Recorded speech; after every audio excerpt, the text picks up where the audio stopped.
Okay, thanks everyone. I think there's just a last couple of people coming in from outside. So thank you so much for joining us here today at the American Chamber of Commerce Cambodia's ICT Committee Tech Tuesday. And today our topic is the Digital Economy Forum, looking at digital policy in Cambodia and getting an update on that. And on the Digital Economy Framework Agreement in ASEAN. So first, I want to thank our sponsors very much. So our sponsors including Itakate, who has, Ecamm Solutions. Ecamm Solutions is our gold sponsor. They have been very generous and they typically support ICT activities for AmCham. So thank you very much for that. And they're in the back so you can find out about how they can help you with your digital transformation. We'd also like to thank our food sponsors, which includes Itakate, who have free tacos. There are free tacos now, which is why people are coming in. And after the event, please stick around. There will also be more. We also have Cerevisia, who is providing free beer, and Ostra, who is providing oysters for us. So thank you so much to our food sponsors, and thank you to Raintree for providing this space.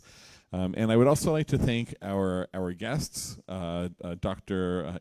His Excellency Dr. Nguonly Taing, who is the Deputy Secretary General of the General Secretariat of the Digital Economy and Business Committee at the Ministry of Economy and Finance, and also Executive Director of the Techo Startup Center. Dr. Bradley Murg, who is the Provost of Paragon University and CICP Advisor and Distinguished Senior Research Fellow.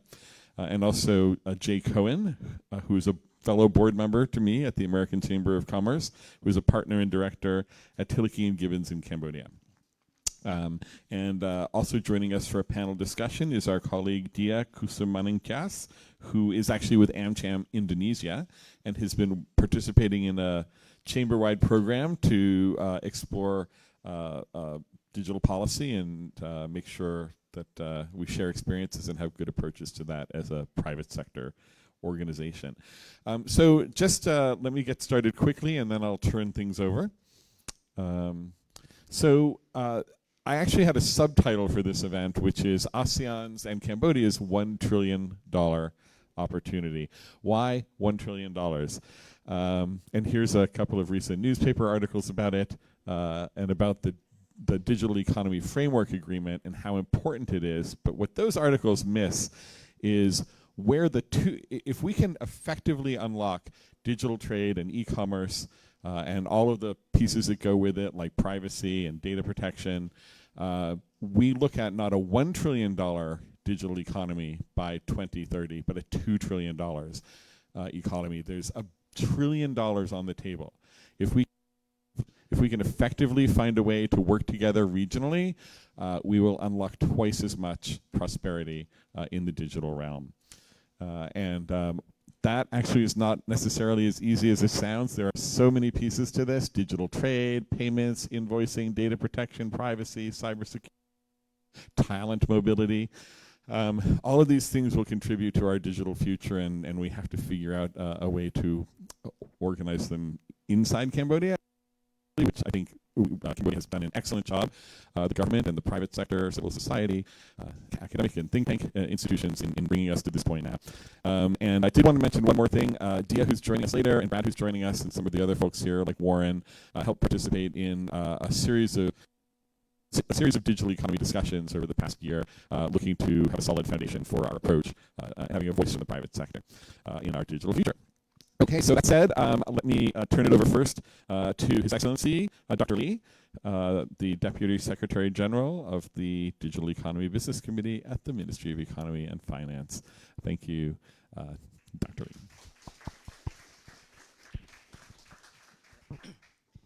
Lee. Thank you very much, Chris. First of all, let me try to introduce myself. My name is Nguonly Taing. Just call me Lee in case you have difficulty to pronounce myself. And Chris was one among the few foreigners who can pronounce my name correctly anyway. Before this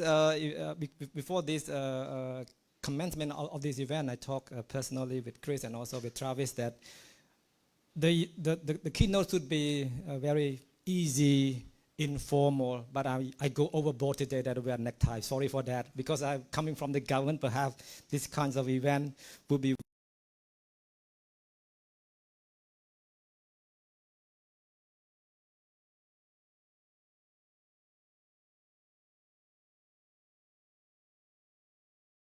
valuable from the government. That's why I wear necktie. So sorry for that anyway, but I will go easy anyway. It is my first time to be here in the sense that I joined several events run by Development Partner Association, but I miss Amchan anyway. So that is a good opportunity to catch up. I know some of people here and also meet with new guys, new faces. That's quite good so that we can connect with one another. I'm coming from Ministry of Economy and Finance, but I play at least not two here, but I wear three hats.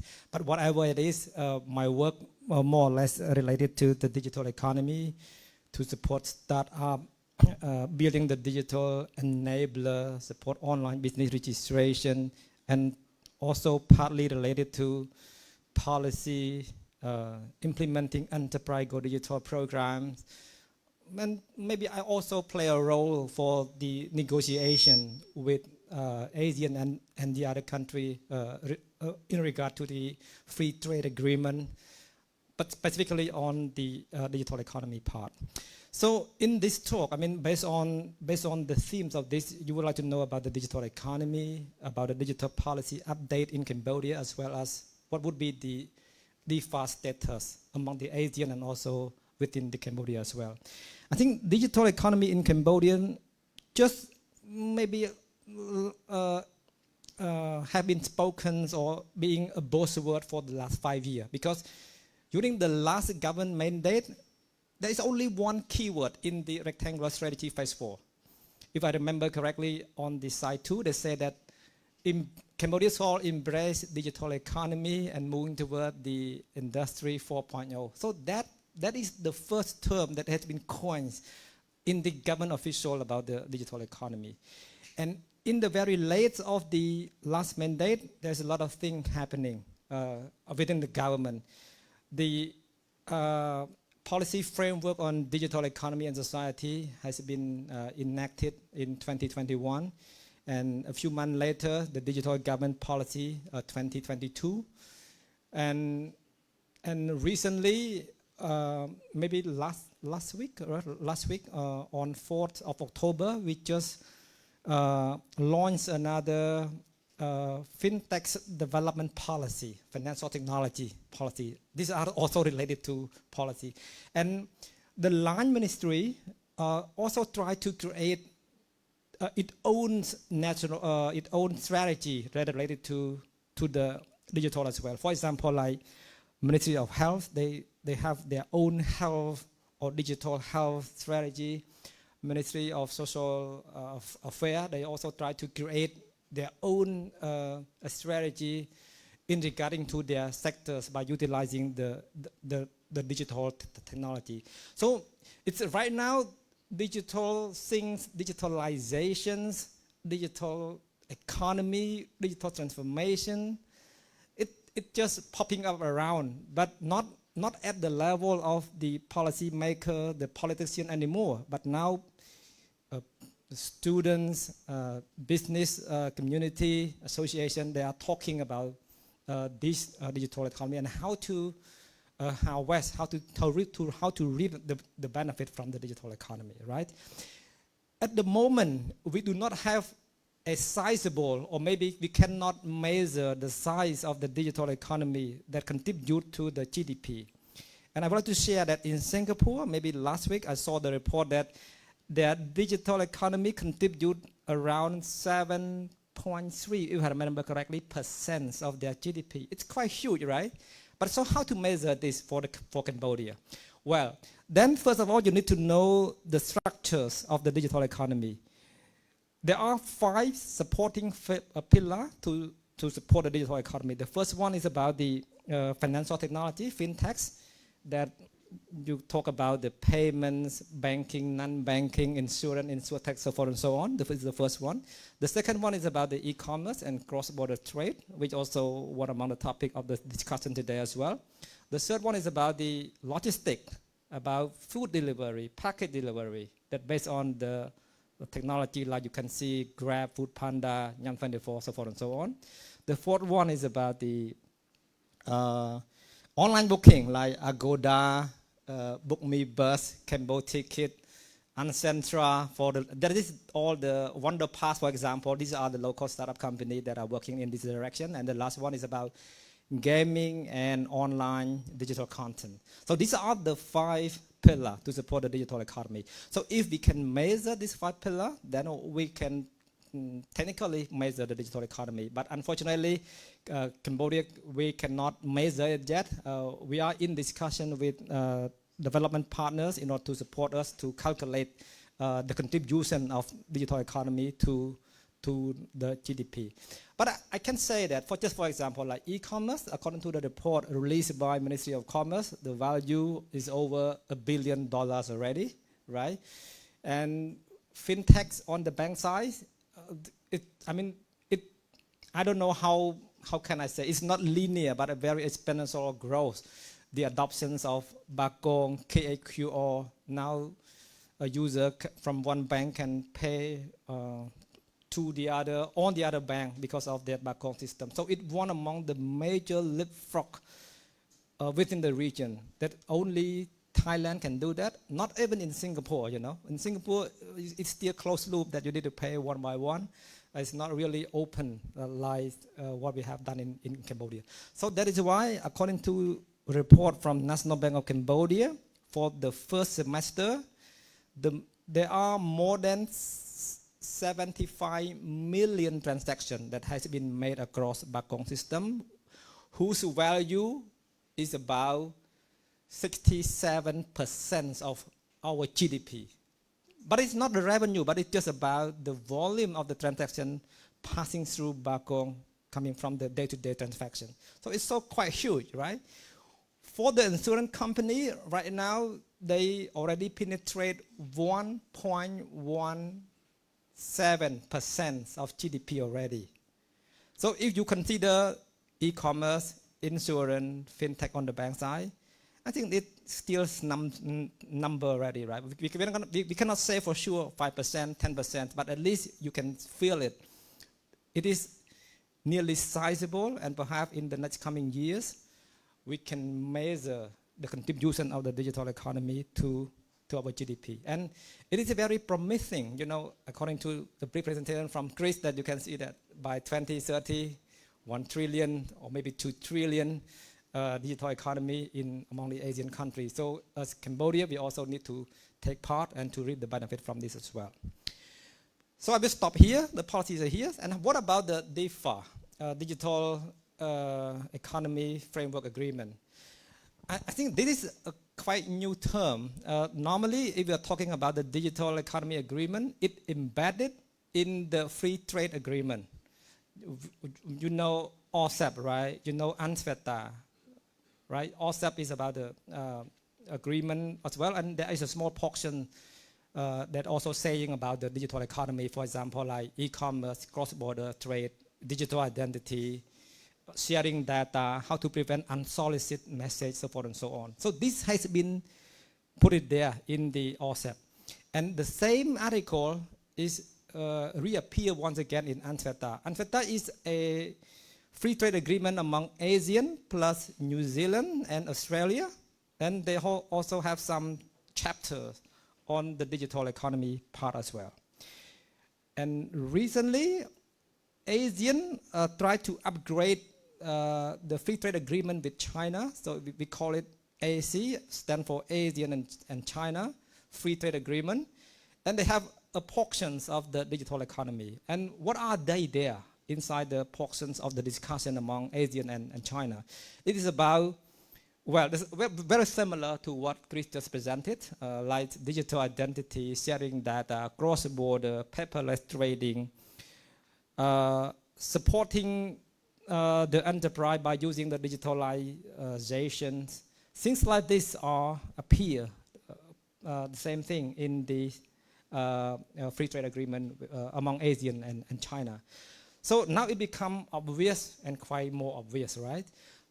under the ASEAN, the DEFA itself, it's quite new in the sense that actually it emerged from the Seri Banda Begawan roadmap, that there is the first Asian digital transformation in order to accelerate the economic recovery and economic growth among the regions. And in that roadmap, they precisely saying that ASEAN should have a DEFA, should have the digital economy framework agreement. So that is why in the last September, or no, last August or September, where the 43rd ASEAN Summit, now the ASEAN already endorsed that we shall have the DEFA before end of 2025, meaning that there is a little bit more than 2 years time frame in order to start negotiation among Asian countries to establish the DEFA, and perhaps it can be put into action from the 1st January 2026 onward. So it takes time, negotiation, because I also part of a team to negotiate the free trade agreement among ASEAN as well, and it takes time. We need to go one article, and then we need to have a consensus among the Asian member state. So what is DEFA benefit to us? I mean, among the ASEAN, we need to how can I say, to abstract the regulation and promote the connectivity, make things connected more easily by using the digital technology. That is what the ingredient inside the DEFA. It's just the whole purpose, the ultimate goal is just to support the trade, to facilitate the trade flow or something like that. But we will see when it is happen. For Cambodia, we need to prepare a few things before we can take part with the digital economy framework agreement. Just for example, we need to build enough or basic digital related law and regulation, namely like data privacy law, something like that is still missing. Cyber security is still missing, because if we go online, go digital, online scams, cybercrime, things gonna coming out. So we need to have a better way to protect it from work on. And we also need a better connectivity. We need a digital identity. We need a way to facilitate the e-commerce, the payment, cross-border payment, as well as cross-border e-commerce. So these are the fundamental, I would say, the digital economy infrastructures that need to be ready before we can take in part with the ASEAN digital economy framework by 2026 onward. So at the government at the moment, we create a working group, technical working group containing 13, because according to the Chris presentation, it's only 8, but actually in the DEFA, the agreement, there are 9. The one is missing is about the funding of the innovation. So we create 13 just to fit our context, and we also study the SWOT analysis, and now we are in consultation with the other stakeholder. We did a workshop already. Maybe some of you already joined our workshop. So this is just a preparation to position ourselves where we are, what are the lacking behind, and within this 2 years, what are the things that we prepare before we get joining onward. So I will stop my opening remark here. So if you have any question or comment later on, maybe during the discussion, or maybe during the whatever happy hour time, we'll feel free to talk about that. So with that, thanks a lot for listening and for coming, and hope that you enjoy this event. Thank you. Thank you. Thank you so much. Thank you so much, Dr. Lee. Okay, I would like to invite Dr. Bradley Merg, the Provost of Paragon University and CICP Senior Advisor and Distinguished Research Fellow. Thank you very much. All righty, and good evening. Now you've heard all my titles, I can begin. So what am I here to talk about tonight, and why is it so incredibly important? Towards the Digital Economy Framework Agreement.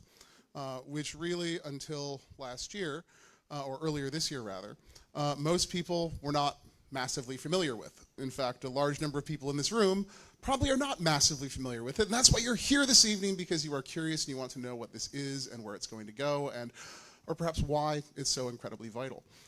Chris started off and gave us a really phenomenal overview of the big number, the number that came out in August from a study from Boston Consulting Group that said if this agreement moves forward, we will see a $1 trillion, a doubling in the size of the digital economy here in ASEAN. That number has gone all over the region and across the globe. Granted, it is very much a best case scenario, but it also is acting as a very useful incentive to encourage folks to move ahead with this. And I'll go through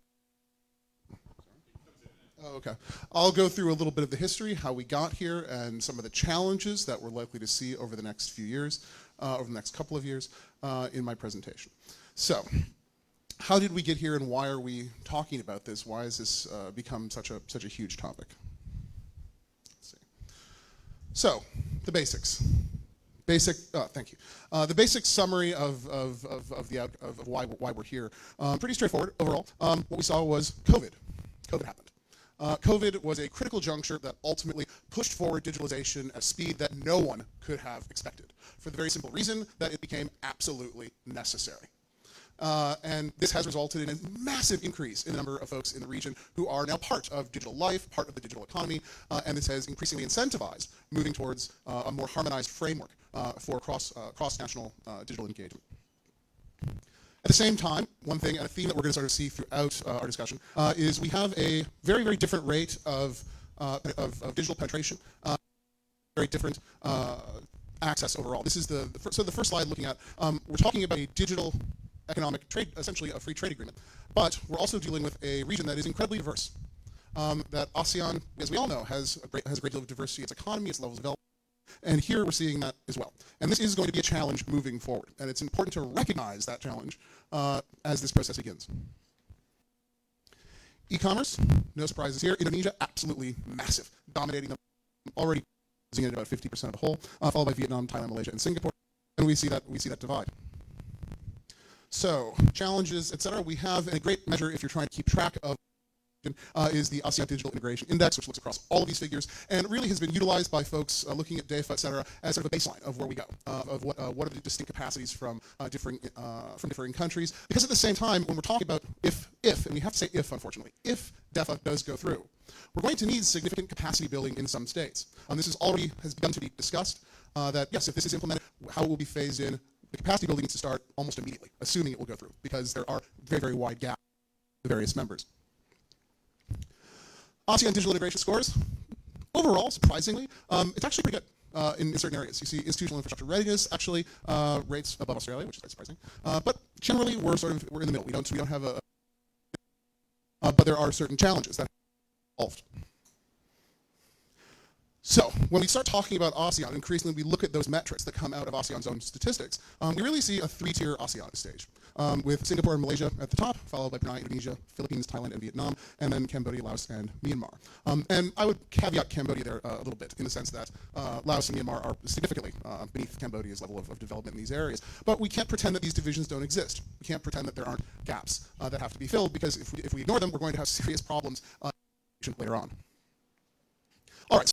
And why are we all going through this, and where does this begin? ASEAN is not new to digital policy. The idea that ASEAN works on digital policy might be new to many, many people, but it's not. ASEAN has been working on this for many, many years, and the ASEAN Digital Integration Framework and Action Plan and the ASEAN Digital Map 25, sort of mandatory reading overall. The first document in particular, I generally see very strongly the basis for moving forward with RCEP. So if you're trying to look around your ASEAN documents to get an idea as to the material we can't cover in a very short 10 or 15 minutes together, so a little bit of background reading to take a look at. ASEAN connectivity, the ultimate goal, pretty straightforward, and on the overall where this is supposed to move eventually, to achieve a seamlessly and comprehensively connected and integrated ASEAN that will promote competitiveness, inclusiveness, and a greater sense of community. So that is the goal. Are we actually going to get there? So, and why this matters in an additional way. ASEAN's choice in political science and international relations is a question of rule-making versus rule-taking. Why? Because digital rules, digital standards, are not simply sitting out there. There's not simply a space that's waiting to be filled. Rather, other trade blocs, other countries are establishing their own standards. The European Union has already moved ahead with this. It is the pioneer. It is leading the way. And the reality is, if you're not making the rules, you're going to have to accept them being presented to you in the future. Now, this is a challenge for significant, because of the sheer size of ASEAN and its growing digital economy, that it has this very interesting new position. Just looking a little bit of the history, also already, as His Excellency noted, the Bandar-Seri Begawan roadmap in 2021, but this was moved up. This has been moved forward by a couple of years, so there is quite a bit of focus. I like to think of, when I think of ASEAN's options, the natural place is to take a look at Singapore. Why? Very simple. Singapore, let's try that. All right, let's see if that works. All right, Singapore. What has Singapore done? Singapore has gone ahead and has established essentially digital economic partnership agreements or digital economic agreements with multiple countries. Initially with Chile and New Zealand, also with the United Kingdom, and it's rapidly moving forward in these, in both this form as well as in the form of other bilateral foreign trade agreements. And the regulations that Singapore has developed, many of which are quite novel, really are becoming standards that other countries are accepting, are taking, et cetera. Singapore is first out of the gate. Singapore sets the rule. Others have to follow. And that essentially, on a very, very large scale, is exactly what needs to happen with DEFA, is that ASEAN internally negotiates, now we're going to get into the problems of that in a moment, and is able to set standards rather than accept them. And if it doesn't, it's going to be in a very, very awkward position, because we also start seeing that there are some pretty significant gaps between their actors, between the system the US will probably develop and the system that China is going to develop. And no one wants to be in a situation where you have to determine the harmonization of your digital sector with one or the other. If you have your own set of rules, you're going to avoid a major problem down the road. So, under Indonesia's chairmanship, what's happened where we are, just to bring us exactly up to speed, pretty straightforward. December 2023, probably, negotiations will begin, and they should conclude in 2025, ideally with implementation in 2026, and some stats you already know. But let's get into the sort of big takeaway as to what's next. Looking ahead to 2025, and I blame Chris's influence for me playing around with AI to make an image for the slides. Too many conferences together. Challenges and questions. The big one, as was noted, cybersecurity and data security safeguards. As noted here in the Kingdom, we don't yet have a full framework for this, but we see a massive gap in how countries are regulating. And this is going to have to be, theoretically, brought together into some sort of coherent whole. 2, data localization requirements. I would say, in my view, this is the single largest impediment to DEFA moving forward. Partially because 2 countries, Vietnam and Indonesia, already have very, very strict data localization requirements. Whether they're willing to negotiate on those, or whether they're willing to essentially, they're going to say these are red lines they're not going to pass across, is a question. We simply don't know yet, because negotiations haven't been there. But this leads to this question of the differences in data localization requirements and the difference in these regulatory frameworks raises the big question. Will this be able to move forward into an agreement that is full harmonization of regulation, et cetera, of standards across ASEAN, or, which is the sort of not so great alternative, are we just going to have a bare minimum agreement? A bare minimum agreement of, okay, we can agree that you should at least have this standard, but that's all it's going to do. That is, unfortunately, a potential outcome here, because we have 10 and soon 11 states that are going to have to negotiate this with very, very competing priorities. So it is going to be a challenge, and for folks that are interested in this and have, particularly those firms that have interest in it, being active in this process is going to be vital moving ahead. Finally, the question of implementation challenges, time frame, and capacity. While the BCG reports assumes essentially things will begin in 25, 26, it's very probable that it will take much longer. We're not going to be able to implement this thing if it's full harmonization immediately. Capacity has to increase. There's going to have to be, for some countries, very possible that they might enter a different period, or they might enter later if they simply don't have the capacity, or they haven't done the regulatory changes. So it could be a bit more of a time lag than we overall expect. So my time is pretty much up. So main takeaways. This is going to be what we're going to be talking about in digital policy in Asia in a regulatory sense for the next 2 years. It is on our doorstep. It is here. It is something that can really potentially transform the entire regional economy. However, at the same time, the problems are serious, and they need to be faced up front and clearly. Absent that, we're likely to be in a worst case scenario of no agreement, or a bare minimum agreement that essentially leaves ASEAN, particularly smaller states such as Cambodia, essentially vulnerable to having to rule take from much larger actors against which we simply don't have the negotiating power. So it's vital, it's essential, pay attention to it, and thank you very much for your kind attention to me.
Thank you very much, Dr. Bradley. Wow, that was actually quite compelling. So I would like to welcome Mr. Jay Cohen up. Jay is my fellow board member on the American Chamber of Commerce and a partner at Tilke & Gibbons here. Great, thank you. So yeah, it's very nice to talk to all of you today. Today we're going to be talking about digital policies to support e-commerce and cross-border trade. So this won't necessarily be like an update on any new specific policies, but more talking at a higher conceptual level, what kind of policies should be in place to support e-commerce and cross-border trade. So we're going to be covering a couple of topics today. They're sort of set out here on the agenda, so we'll jump into it. So to start off with, we're going to talk about exactly what exactly is e-commerce. So we have like a definition here, which is pretty commonly used, and it's really incredibly broad. So e-commerce and digital trade, it's anything that can be digitally ordered. So if you've ever been on Amazon, Lazada, Nyam24, that's all considered e-commerce. Also, in terms of not just like ordering things, e-commerce is also about delivering.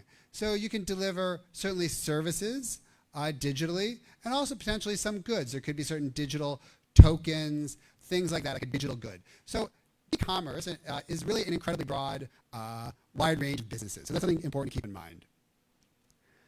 As for what kind of barriers exist to having like a healthy ecosystem, there's a couple of things here that I've put on that I think generally kind of inhibit the e-commerce environment. So one of them is perhaps like overly strict data localization barriers, as mentioned. And the reason like a lot of like e-commerce companies struggle with like data localization is because it increased costs. Perhaps you have to have like servers in like different countries. It might sort of slow down your operations a little bit. And of course, that might be balanced by governments that are concerned with like data security, but it generally considered a little bit of a barrier to trade. Also, technology barriers. Some countries have like onerous requirements in terms of like security protocols that have to be followed. Certain technologies have to be used. So sometimes a little bit get in the way of e-commerce. Other things could be like barriers to internet services. So that could be examples of that could be things like taking an old regulatory regime and applying it in ways that inhibit services. So maybe one example would be the regulation of VoIP, Voice over Internet Protocol. At one point, a lot of countries were regulating it under their telecom rules, and you need like strict licenses for that. But now you see like VoIP services integrated in all kinds of apps, Teams, Zoom, WhatsApp, Telegram, all are kind of using those sorts of like technologies. So just sort of making sure you have like an appropriate regulatory framework.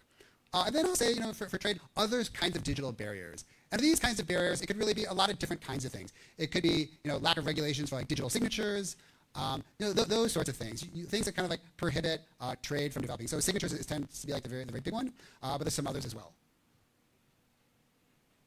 Also, when you think about like e-commerce and e-services, it's sometimes easy to forget, and that's why we talked about the definition initially of like what is like e-commerce. It's anything that can be digitally ordered, but that means it can be delivered. A physical object can be delivered to you. So when you think about like e-commerce, we shouldn't forget about sort of like the physical back end of e-commerce, which is actually like moving goods across borders. So when you look at things like that, you're looking at what are your customs regulations like? How easy is it to like import and export goods into your country?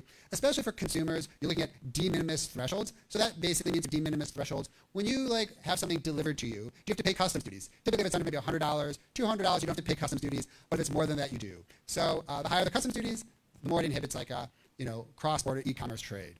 The next thing that can be very difficult and also would be really helpful of harmonization is like product standards and labeling. So for product standards, there's like an institute of standards. Different countries have different standards for products. So the more that's harmonized, the easier it is to like sell goods across borders. Also, you could have a lot of like labeling requirements where labels have to be in certain languages, things like that make it a little bit more difficult to do trade across borders. Also, another thing would be like content restrictions. This could also be a wide range of like other kinds of like technologies, things like national gateway and things that like screen content. So that tends to be a little bit like a barrier of trade as well. And to sort of show the problem for like content restrictions, we're going to talk about something that I would call like the Barbie problem. So let me ask you, who saw the Barbie movie? Wow, I'm surprised. And only a small handful seen it, but it's a great movie. It's a lot of fun. I would encourage you to see it. But also it makes sort of an interesting point about trade. So I don't know if you know, but like the Barbie movie was banned in Vietnam. And the reason it was banned in Vietnam is because of the map that you're seeing here. And the reason is because this map, from the Vietnamese perspective, it showed like the South China Sea. It showed like a 9-dash line. So that's very contentious between China and Vietnam in terms of like borders and who controls like the South China Sea. So without getting into any like the merits of that dispute, just simply note, it's a bit like a content issue. Like you have to be very careful when you take content across borders. Countries have their own like sensitivities, so you have to be very cautious in terms of like what you're bringing across. But to the extent that anything can be harmonized, it helps to eliminate these sorts of like issues as well. So then I'll talk a little bit about like what kind of policies help to like foster digital transactions. So I think one of the most helpful things is also just having, and this is also very much like a legal issue, is if you want to promote like electronic transactions, having like a good like electronic signature framework. So that basically ensures that when you make agreements online, that they're enforceable. So to have like a good electronic signature framework, it has a couple of components. One is a concept of like non-discrimination. So non-discrimination means that agreements signed electronically and agreements signed traditionally with a traditional wedding signature are treated the same way. So that would be the principle of non-discrimination. And then I would say also technology neutral. So for electronic signatures, for agreeing for contracts, if you have very specific technology requirements, that can be a little bit more difficult. Or if it's a little bit more neutral, so long as like there's an agreement and perhaps it can be confirmed like what date that agreement was made, that's good enough. So some countries maybe have some very strict requirements for digital signatures. There's a lot of service providers like DocuSign, Adobe that now have more software that can help you like e-sign documents and they can record the date. So I think that's also something to think about if you're developing a framework for e-signatures, making sure that it's like technology neutral. Then I think another thing that's really important to ensure trust in the system and is to make sure that consumers are adequately protected. So I've got a couple of questions for this crowd. The first one is, who has ever bought something online? Raise your hand. The next question is, who has ever seen a pop-up that says like, these are the terms and conditions, and they've just clicked it without reading it at all? Wow, almost everybody. So the question is, of course, like, what could you possibly be agreeing to? You've just clicked on these terms and conditions. You didn't read them. Well, in 2010, GameStation in the UK, they inserted this clause into their terms and conditions as a joke. But, we can kind of like read it just because I think it makes a point about you don't know what you're agreeing to. So when you clicked on their terms and conditions to buy their game, it said, by placing an order via this website, you agree to grant us a non-transferable option to claim for now and forevermore your immortal soul. Should we wish to ever exercise this option, you agree to surrender your immortal soul within 5 days of receiving written notification from gamestation.co.uk. So people just click on and basically give away their immortal soul. Now, of course, that's not enforceable. They can never collect on that. But I do think it does show a problem. People don't know what's in those terms and conditions. A lot of times you feel like you kind of have to click on it. You want to use a service. You feel like you have no choice. You have no opportunity to negotiate these terms and conditions. You kind of just have to accept them as they are. And I think in modern life, if you start like using the internet for a couple hours, maybe you download some apps or something, you're just constantly clicking on like terms and conditions that you don't read. So I think it's really important to have like a consumer protection aspect as well. The government comes in and comes up with some appropriate, some regulations to protect consumers and to kind of limit companies a little bit, just to make sure that consumers are adequately protected and clauses are not inserted that really prejudice them as they go about their economic lives on the internet. I think another thing to think about when you're thinking about improving the framework for e-commerce is also thinking a little bit about dispute resolution. So, for a lot of like consumers, there are a lot of like low-value transactions. Is there any way for them to resolve disputes? So, for dispute resolution, you have a couple of choices. You could do mediation, some sort of like mediated resolution to dispute. You also have arbitration. So these are like the alternative dispute resolutions, or litigation. And I think for all of these methods, you have to ask yourself, is there some sort of way to resolve particularly low-value disputes with consumers? That maybe leads towards arbitration, or for litigation, maybe like a small claims court where a consumer could represent themselves without a lawyer in front of a judge, something pretty simple and straightforward. But I think this is also something to think about if you really want to promote consumer transactions or business transactions, just to make sure that like, there's an appropriate, relatively easy, consumer-friendly way to resolve disputes. Then I'll say generally other things that help to promote a positive e-commerce environment are just a predictable legal framework. So that would be things like, what are the licensing requirements? If you do e-commerce, are there clear rules for when you need a license and when you don't need a license? Is it relatively straightforward to obtain those sorts of licenses? I think for offshore e-commerce service providers doing business with your country, there should be clear rules for having a permanent establishment. So a permanent establishment means you've engaged in a certain level of activities in a country, and as a result, you need to incorporate a company in that country. So for example, just to use like Apple and Apple TV as an example, Apple could be sitting in the United States, the servers could be sitting in the United States, and yet they might be doing a lot of business with Cambodia. They might be, having a lot of like consumers in Cambodia, subscribing to Apple TV. So the question is, at some point, do they need a license to do that? Or because they're doing so much business with Cambodia, do they need to set up a company in Cambodia? So those are the questions about like what permanent establishment is. I think the other thing that's also very important, Cambodia's come up with a lot of much more clear regulations. For example, what kind of taxes apply? So in the Cambodian context, if you're an offshore service provider, you can register to collect and pay VAT, for example. So just making sure what taxes apply to digital transactions, what taxes apply domestically, and then what taxes apply for the offshore e-commerce suppliers. If that framework is very clear, that'll help to foster an environment. And then last, I'll say, looking at things like if you want to develop an e-economy, are there any sort of tax incentives? So I think each country can kind of look to see, whether they want to offer any sort of tax incentives or preferential tax treatment to promote e-commerce transactions. So the last question is, what can we do to help foster digital transactions? And I think actually these sorts of events are really terrific. It's really wonderful to have the support of the ministry to come and speak to us and share their views. I think getting people together that are also involved in AmCham, involved in policy making, I think together we can really come together and give some constructive feedback on the environment in Cambodia and also regionally. So I'll say thank you very much. If anybody has any questions, I'm happy to answer questions at the breaks.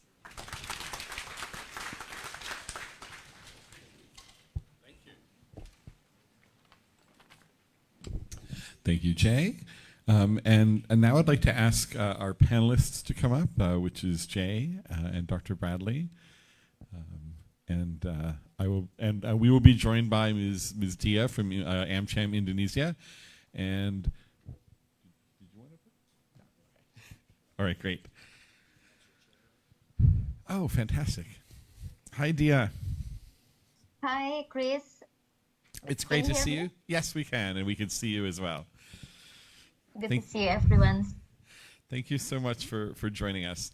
How are things in Jakarta? Yeah, we quite packed these days. A lot of regulation on digital space are coming out.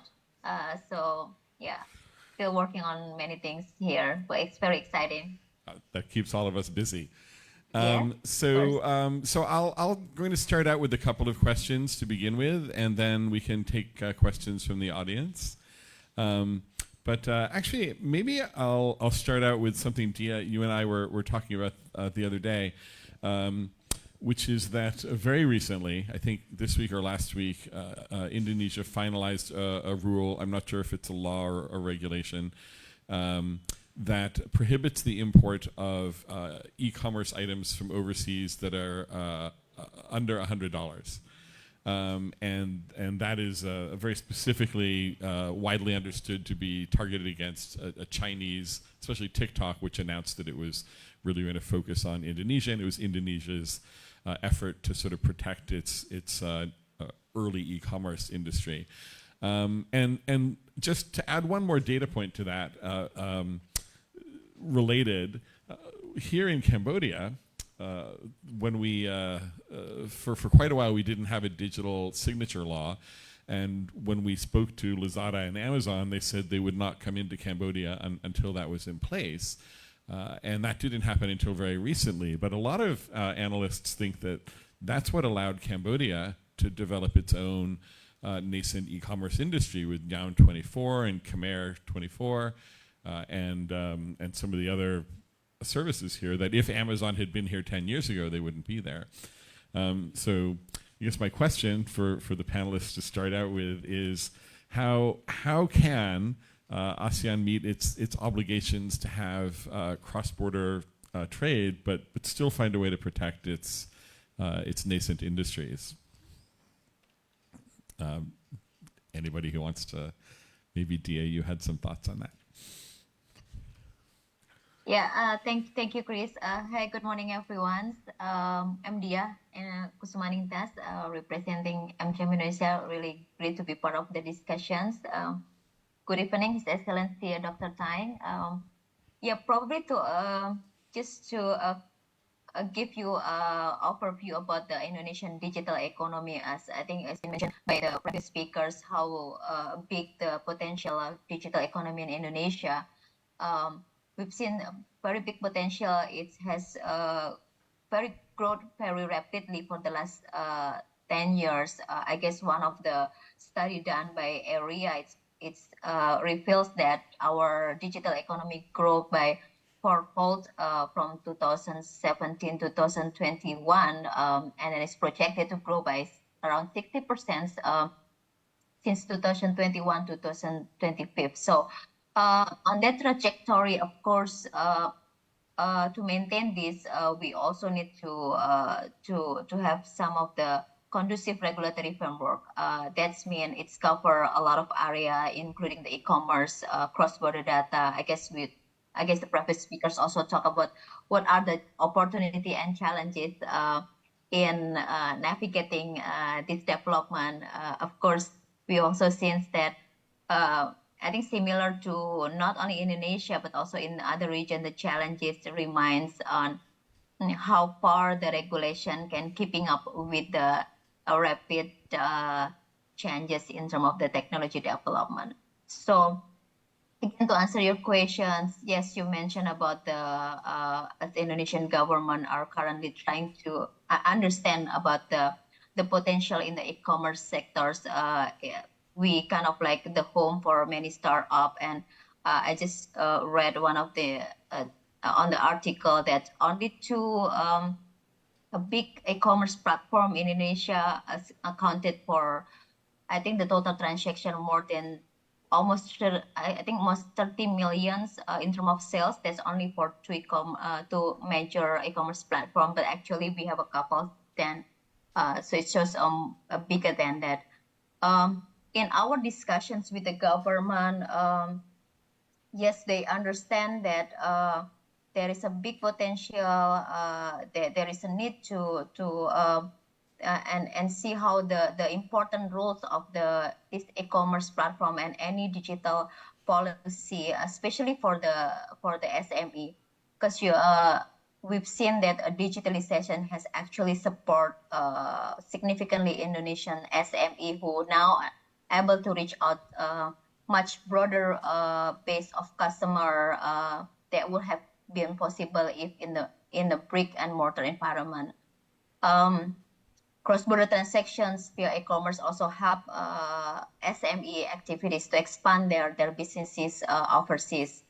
The internet-based trade and communication, I guess in some of the study also shows that it has actually increased the Indonesian SME revenue by 20% and expand the consumer base by 30%. It's also create more job once the companies start using digital goods and services. However, and very unprecedented that again, when the government and also industry is trying to find the right balance on regulating the digital ecosystem, setting up the regulations that foster innovation while also at the same time provide safeguard protection to local players. I guess the current development, especially on the e-commerce policy, is very unprecedented. As you mentioned, Chris, the government just issued the new regulation that restrict or prohibits the cross-border trade. So this is the Ministry of Trade regulation where they prohibit foreign merchants for selling goods below $100 directly to customer via the online market. While we understand and support the objective of this regulation, which is basically to protect the Indonesian SME from predatory commercial activities, from cheap products from China, I guess one of the has been mentioned, and then try to create a more level playing field. We are of the view that the approach may not effective in terms of the reducing this import of cheap product. We also mentioned this to the government. I guess we think that such restriction is basically not only prohibit the customer to access the affordable product, but actually it can create illicit imported goods. And then it also create a question in terms of Indonesia compliances on their commitment in the international agreement, and also it's potentially invite a retaliation measure against local business who's seeking to expand their activities overseas by trading partners. So in many engagement that we are currently doing to the government is basically try to explain what is the unintended consequences from this approach, and we also encourage the government to look at more selective or competitive measures to ensure that the objective is met. So again, touch on the discussion on DEFA is the mention about the DEFA. One thing that we also expecting from this from the regional level discussion is basically to understand whenever when there is one, it's basically how when one of the members of the ASEAN regions impose this policy, how it will impact to the ASEAN digital economic integration. I guess that's also things that we hope that through DEFA and then any discussion at the regional level, they can have more alignment in terms of how to better fostering more innovative and digital ecosystem. So I'll stop there. Thank you very much for that, and that was a great overview, especially of AmCham's position, that there may be a different solution. But it does bring up the big question of regulatory harmonization. Did either of you have thoughts on? Sure. Just on the question of protectionism, et cetera. This is, yeah, it's rather ironic. I mean, we live in 2023, and we live in an era where, yes, we're talking about digitalization, we're talking about getting data, goods, everything as quickly as humanly possible. But we're also in an era where we're not quite at the peak of free trade. We've seen in the last 5, 6, 7, 8 years a shift back from the gradual process of liberalization and globalization that began in the 1990s towards one of increasing protectionism. So this is the new normal. It's unlikely to shift in the near future, and it's something that we have to deal with. But I think we can move beyond the binary in the context of ASEAN and also consider if protectionism is going to happen, and there always is an incentive for protectionism because firms, et cetera, have interests and they want to make sure that their markets are protected. They don't want to increase competition. But for ASEAN, I think the question isn't just protectionism against all comers. It's a question of if it is going to do this, and my personal opinion would be protectionism is horrible, inefficient, and wrong. Don't do it. It hurts your economy in the long run. It decreases efficiency. Don't do it. But for folks that are considering it, think about it at the ASEAN level versus the global level. Protectionism within ASEAN against other ASEAN partners.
does nothing but harm the integration of ASEAN and its long-term development.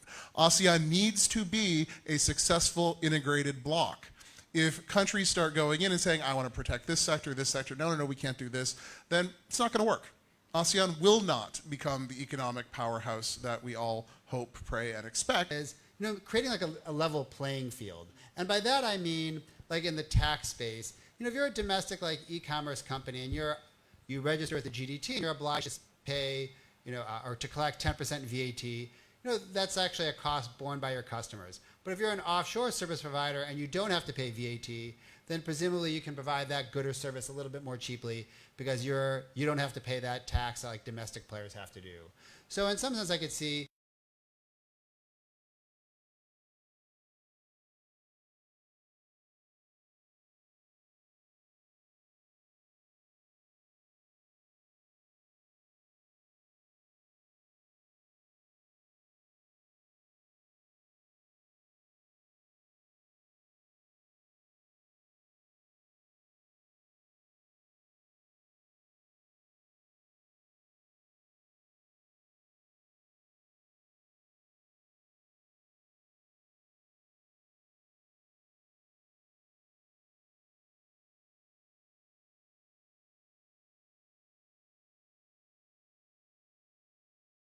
if companies want to maybe create like a more fair framework, maybe just ensuring like a level playing field. And maybe that'd be the same, in ASEAN, if people want to like, in ASEAN to make sure they have very consistent rules. So at least if you're in the ASEAN, like it should be a very similar like financial arrangement in terms of like taxes and things like that. Also, I'll note like when I was talking about like trade and, a lot of times, especially if you're bringing in like goods, you might have to pay customs duties. And I know there's like usually a de minimis amount. If you're below it, you don't have to pay anything. But if you're above it, you do. But also within like ASEAN, you do have like certain trade agreements that like lower like customs tariffs. So presumably, if you're like importing from other like ASEAN countries their goods, then you should be getting like a lower rate than if you're doing it from like outside. So that might just be something to sort of think about if you're trying to think about like regulations that would be pretty reasonable, but at least make a more fair playing field for like domestic players. And just following on that thought about the regulatory harmonization, Dr. Bradley, you mentioned data localization and the strict Indonesian and Vietnam rules about that, and that's obviously going to be a challenge there. But apart from that, and obviously, as you said, all of these rules need to be harmonized for us to reach that $2 trillion goal. Where do you see the biggest obstacles? And naming names if you want to. Yeah, data localization is the big outstanding one that everybody's already remarked on and said, okay, we have to deal with this. The two others that I mentioned in my presentation that are going to be difficult is our cybersecurity. Harmonizing, especially when, as His Excellency was noting earlier, the question of we have to develop a cybersecurity framework in Cambodia. So we might actually be in a better position than other countries to be able to say, okay, let's take best practice, blah, blah, blah, and we'll adopt this from whomever. So we actually have a much, I say, an easier route than certain other states on the cybersecurity question. Personal data protection is going to be another challenge. Again, we have the same challenge here, although there's been some mooted legislation in the past that didn't actually go through, or it hasn't been presented yet. But that massive differences across countries. And I think we're going to start seeing, for some of these, particularly on personal data protection, regulatory gaps that are more consistent with other political aspects. So countries such as Vietnam and Laos and Myanmar are going to have a huge challenge conforming their regulatory system to everyone else, to Malaysia and to Singapore and to the Philippines.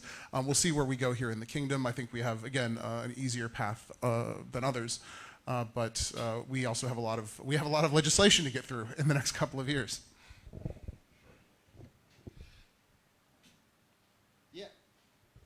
I would very much agree with some of those positions. I know there's a draft, a data protection law, which is circulating.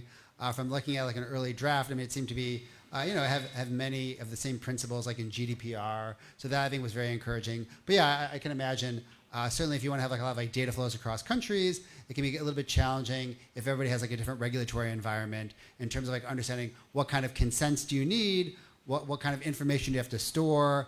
I think also, along those lines, if there's like data breaches, like who do you notify? Things like that should be a little bit more clear. I think that's actually good for consumers because consumers get notice of like when there's a data breach, but also makes it easier for companies to understand their compliance obligations, especially if they're doing like business in like multiple jurisdictions. There are lists you can subscribe to about data breaches, and it's shocking because they happen every day. It's really remarkable. So I think we'll open it up to questions from the audience, but I'll ask one more question of the panel first. One thing we noticed in our discussions over the past almost a year is that there's a feeling that all of these discussions that happen among policymakers and think tanks and academics and civil society organizations, often business is added onto that kind of as an afterthought, we found, or businesses or the private sector, which of course is what the chambers of commerce are all about representing, was always thought of as sort of separate from those things. What can we do to make sure that business is included? How can we engage more effectively as a private sector with the different stakeholders, especially the policymakers? Any thoughts on that? Maybe Dia? Brad? Well, actually, I think like these sorts of forums are really excellent. I know there's like public-private sector working groups. I know many people have like participated in those. Especially in Cambodia, I see like drafts of laws being like circulated to like relevant stakeholders and them giving an opportunity to like give feedback on them. So I really think things like the American Chamber of Commerce, I know Eurochem, the other chambers of commerce, they're a very effective like way to like liaise with like the government. So yeah, I feel like these sorts of initiatives have been like very very useful. Yeah, that makes sense. I did notice in that Boston Consulting Group report the two companies that they interviewed from the private sector in Cambodia were SmileMart and PaiPay. Yes. So, which are interesting, but maybe not fully representative. No. Yeah, definitely not fully representative. So on the question of business and civil society, this is something that's been, because as we move forward on digital regulation, everybody has an interest. And and the private sector does, but the private sector and civil society oftentimes don't speak to each other. There's not as much engagement. And private sector government dialogue, absolutely essential to ensure that, yes, government knows what the interests of the private sector are and can ensure that the government's position is going to support the growth that we all want to become an upper income country. But civil society and the private sector often have at least the perception of either the other side doesn't exist, and it was very interesting over the last year meeting folks from civil society in the region who care massively about digital policy and very much care about development. But when you would mention, well, what's the role of the private sector? You're often met with pretty blatant hostility in terms of, well, we have to destroy capitalism and then we can regulate it. It's like, well, that's not probably going to happen in the near future. So how do you engage? So this is something that for private sector folks, it's really essential to consider to reach out to civil society actors, to think tanks, to academia, to other groups that have a role here, because oftentimes the interests of business are very, very similar to the interests of civil society. And for the purposes of engagement, collective action, and influencing the policy process, there's a lot of unused strength there that could be mobilized. Thanks for that, Bradley. And actually, Dia, you are, Yeah. we're a little bit jealous of you because you're right there in Jakarta where the ASEAN Secretariat is, so maybe that's helpful. Yeah. I think I pretty much agree with the comments earlier on how we engage with the government, how to make sure that there is intensive private sector dialogue, because with this complexity in this, especially in the digital economy, I guess it's more makes sense for the government to also hear from the private sectors who can share the relevant, expertise and also technological knowledge. We in Indonesia, I guess with the government of Indonesia, we I think similar. I believe with colleagues in AmCham in Cambodia, we're trying to engage in the early stage of discussion any policy as the government, and I think the challenges is also when there is such a more sovereignty narrative, like nationally nationalistic, how we actually tweak the discussion that ensure that looks the private sectors here is actually uh, is willing to share our expertise to support the development of to support your objective. However, we see that there is such a maybe different approach that we think it's better in navigating any policy. So give the example, bringing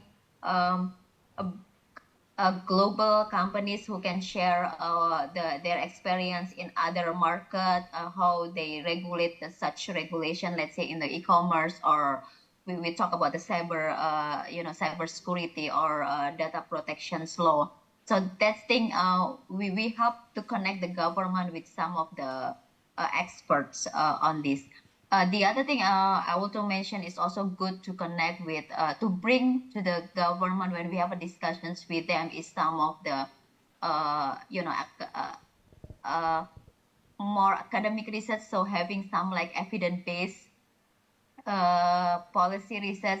Look, this is the study that conducted by the economists, and then so more kind of like a valid reason to share to the government from this. And of course, although I mean with ASEAN Secretariat in Jakarta, it's also helped us to facilitate our direct engagement with them. I know through our colleagues from US ASEAN Business Council, they have close discussions with the ASEAN Secretariat people, so that the working group can hear directly from the private sectors.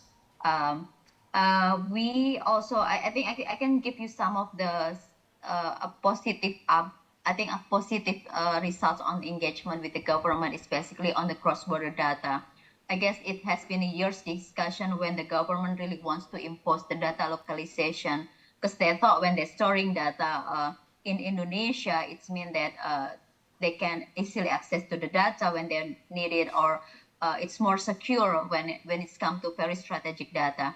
But through the discussion, how actually it doesn't necessarily that you need to store data in Indonesia, but as long as you have more adequate facilities or infrastructure that you can, have sufficient protections, that would be helpful. So these such conversations about the best practices is basically help us when eventually the government agreed to reform this policy that allowing cross-border data.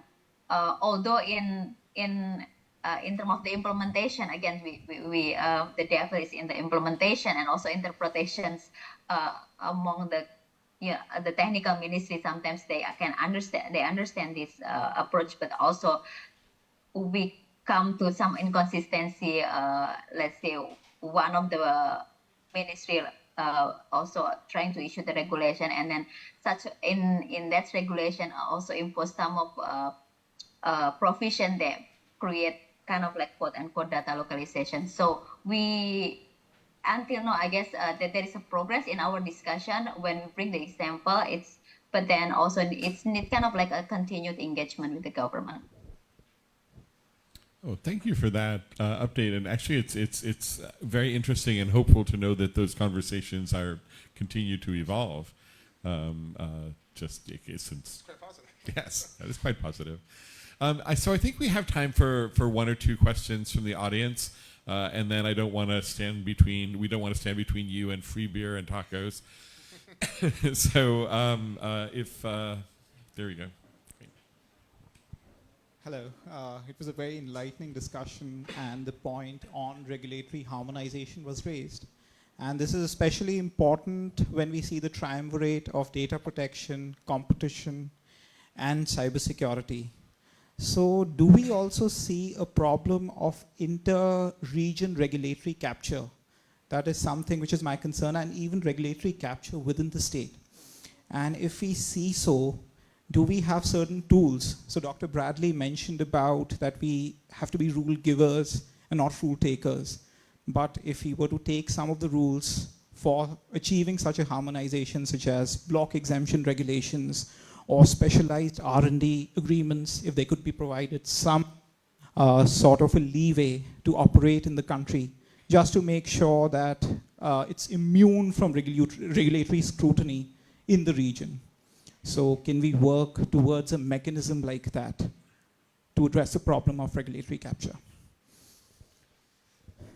So it's a great question. It could also take much longer than we have, but on the basics.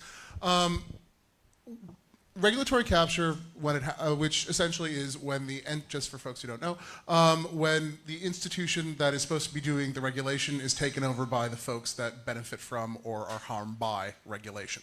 It is the ultimate legal nightmare in terms of policy, because you don't get good policy if you have regulatory capture. It's simply designed for the benefit of a particular special interest, or what we also call a distributional coalition. I think what we've seen globally, so if we think of, I don't think we've seen regulatory capture in the EU or especially in the European Union. Looking at the outcome of their process. And also their history of dealing with tech companies, but also the EU has another problem. The EU has a problem that it doesn't have a tech champion, it doesn't have giants like the Americans have. So the regulatory process we'll see in the United States is going to be distinct. At the same time, we also have to look at, say, the state of California. And the pending legislation in California is state-of-the-art and is outstanding. And if you expect one state in the U.S. To really be controlled, it would be California for obvious reasons. But it's been positive. So in the ASEAN context, I think this is precisely why going through ASEAN rather than national governments is absolutely essential. Because you're simply going to have too many competing voices, and you will. And I don't think that we've seen, although there are a few other states, I don't think it's an issue for us here in the kingdom. But in a few places, yes, there are places where, yeah, their approach is going to be entirely dominated by a couple of interests. Thailand, I'm not going to go into specifics, but Thailand's going to have some problems along these lines because it does have such a high market concentration of power in a couple of very, very large firms. So that's going to be an issue. But I think if we go through at the ASEAN level and the challenge becomes more dispersed, there's fewer, with a trade agreement of this size, there's fewer and fewer incentives for anyone to protect a particular firm, et cetera. Unless you end up unless it really bogs down into a horse trading situation, which it could, but I don't think so. But absolutely correct that it's something that needs to be paid attention to, and I think the examples also was absolutely solid. So love to talk about it more. Thanks. Yes. Okay. That was great. Thank you. So I think we have time for one more short question, and then maybe over here, over there. Chris, if I may add to Dr. Bradley on that regulatory capture, I guess this is it okay? Yes. Oh yes, please. Yeah, I think it's similar in Indonesia. When we're dealing with such situation, it's basically in our experience, we're trying to engage with our political support. So also it's that's where we trying to bring the awareness to other unrepresented group in this case, and also we bring to in some discussion we bring to very high level government officials such as the minister like the economic coordinating ministry when it's come to policy that related to economy. So they are the one who the coordinating ministry in the Indonesian government structure is basically overseeing some of those technical ministry whenever on this regulation. Thank you. So I think, did we have one more short question? Thank you, Dia. Do we have one more short question? Quick question? Okay. You've got the mic. Okay, really good evening, all panelists and everyone. My name is Malin, and I have one question regarding to the cross-border trade, especially for B2B and B2C. Yeah, especially we have some problems about this.